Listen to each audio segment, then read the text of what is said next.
लिखिए, अंतर्राष्ट्रीय विषयों पर चर्चा के मंच रायसीना डायलॉग में विदेश मंत्री एस जयशंकर ने लगातार दूसरे दिन सुरक्षा परिषद में सुधार के मुद्दे को उठाते हुए जिस तरह पश्चिमी देशों के प्रतिकूल रवैये के साथ चीन की अड़ंगेबाजी का पुनः उल्लेख किया, उससे यही स्पष्ट हुआ कि भारत इस मामले को छोड़ने वाला नहीं है।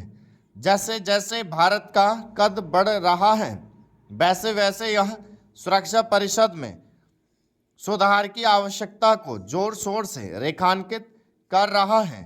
ऐसा करके वह यही प्रकट कर रहा है कि विश्व समुदाय सुरक्षा परिषद में भारत की स्थायी सदस्यता के दावे की अनदेखी नहीं कर सकता।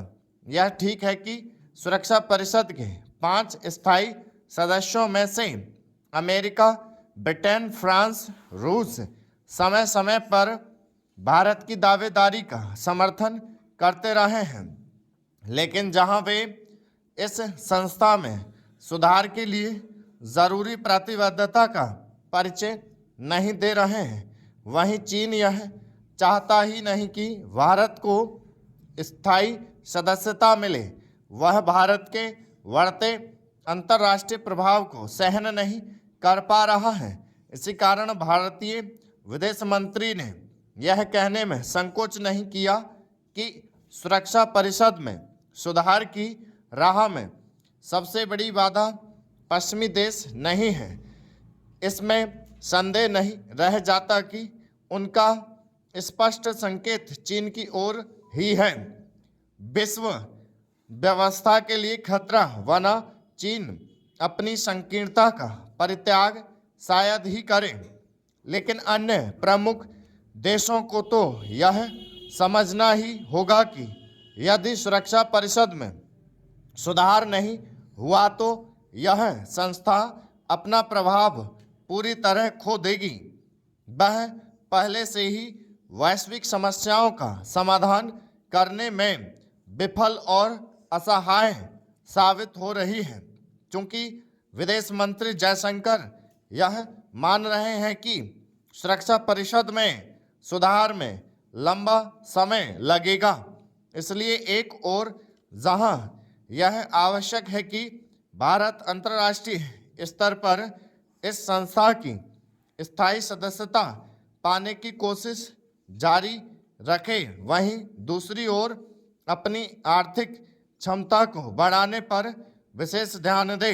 भारत को अंतर्राष्ट्रीय स्तर पर अपनी आर्थिक सामर्थ्य बढ़ाने के साथ अपनी सामाजिक सांस्कृतिक क्षमता को भी और अधिक सुदृढ़ करना होगा। जब भारत आर्थिक एवं सामाजिक रूप से और अधिक सक्षम बनेगा, तब विश्व के बड़े देशों के लिए उसकी अनदेखी करना कठिन हो जाएगा।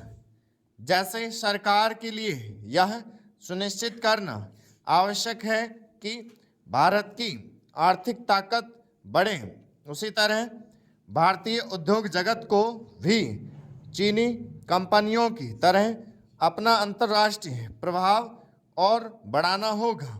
यह समय की मांग है कि अधिकाधिक भारतीय कंपनियों की गिनती विश्व की बहुराष्ट्रीय कंपनियों में हो।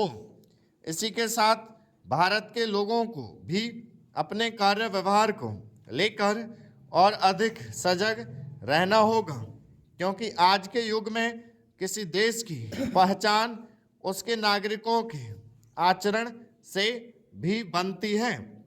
वास्तव में भारत जितना समर्थ बनेगा, वह सुरक्षा परिषद की स्थायी सदस्यता का उतना ही स्वाभाविक दावेदार होगा।